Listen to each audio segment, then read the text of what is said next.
암이라고 하면 굉장히 이제 무서운 질환이죠. 그런데 그 중에서도 특히 무서운 암들이 있습니다. 그 중에 하나가 췌장암입니다. 췌장암이 무서운 이유는 치료를 열심히 했는데도 잘 치료가 안 되는 경우도 있고, 치료를 잘 해놨는데도 재발이 잘 되는 경우도 많고, 그리고 쓸 약도 많지 않기 때문입니다. 그래서 더더욱이나 조기에 발견해서 치료를 하는 게 중요한 질환이겠습니다.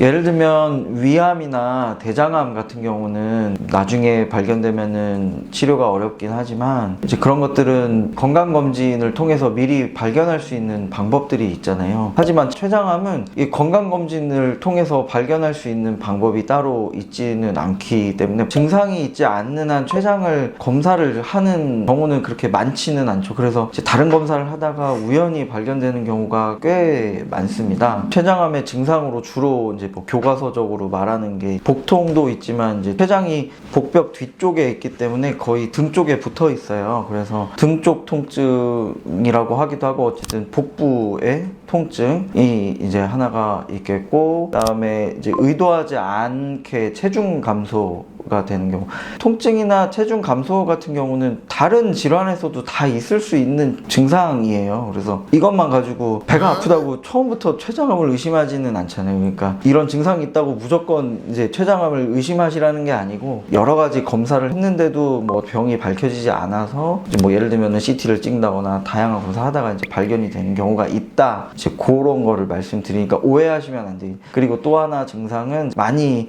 우연히 발견하는 증상 중에 하나가 이제 황달이에요. 췌장을 관통해서 담도가 지나가는데, 췌장에 병이 생기면 담도가 막히면서 황달이 생길 수 있고, 이제 잘 지내다가 뜬금없이 얼굴이랑 전신이 노래졌다고 해서 오셔서 검사를 했더니 췌장암이 발견되는 경우가 꽤 많습니다. 얼굴이나 전신이 노래지면서 황달이 오는 경우에는 췌장암인 경우가 있고, 이것도 황달이 생기는 이유가 워낙 많아요. 간 기능이 안 좋아서 그럴 수도 있고, 그 담도에 돌이 생겨서 그런 경우도 있고, 돌이 생긴 경우는 그냥 돌만 꺼내주면 그냥 치료가 끝나거든요. 황달이 생겼다고 췌장암이 의심이 되지만 췌장암이구나라고 강하게 막 의심하고 그러실 필요는 없는 거니까, 이런 증상이 있을 때 췌장암을 고려해서 진료를 한다, 그런 식으로 이해해 주시는 게 적절할 것 같습니다.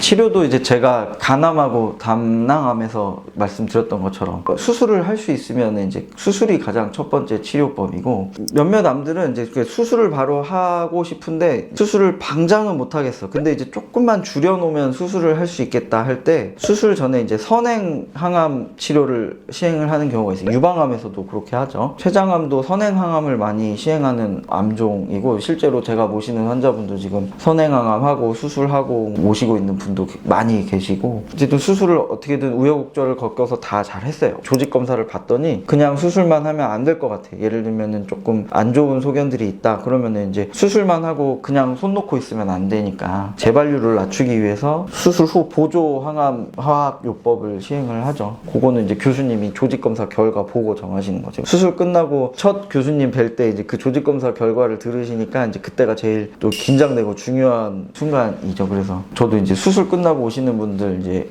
저한테 의뢰 주시면은 이제 조직 검사 걸까 보고 항암합시다 이러면은 막 또 막 하시고 그런 기억도 있죠. 아무튼 수술과 항암 치료를 그렇게 적절하게 활용해서 치료를 하고, 애초에 너무나 뭐 전이가 있거나 항암을 했는데도 안 줄어들어서 뭐 예를 들면 혈관이나 주변 장기랑 붙어 있는 게 떨어지질 않는다 그러면은 이제 그냥 바로 그냥 계속 항암 치료를 하죠. 그냥 또 다른 치료 방법으로는 방사선 치료를 쓰기도 하는데, 그것도 이제 간암이나 다른 질환에서 말씀드렸던 것처럼 보조적인 요법으로 주로 많이 쓰고, 뭐 통증을 줄여준다던가 그런 목적으로 주로 쓰게 됩니다. 오늘은 췌장암의 전조 증상과 치료 방법에 대해서 말씀드렸습니다. 앞서 말씀드린 것처럼 췌장암의 치료가 어렵기 때문에, 모든 암이 그렇지만 특히 췌장암은 생존율이 높지 않은 질환이고 치료가 어렵기 때문에 미리 발견해서 낮은 기수의 치료를 하면 그만큼 완치율이 높으니까, 그때 증상이 있을 때 참지 마시고, 다른 질환일 수도 있겠지만 어떤 증상이든 생기면 바로 의사 선생님 진료 보시고 진단받고 치료 받으시길 권해드립니다. 지금까지 여러분과 함께하는 암선생 오지용이었습니다. 감사합니다.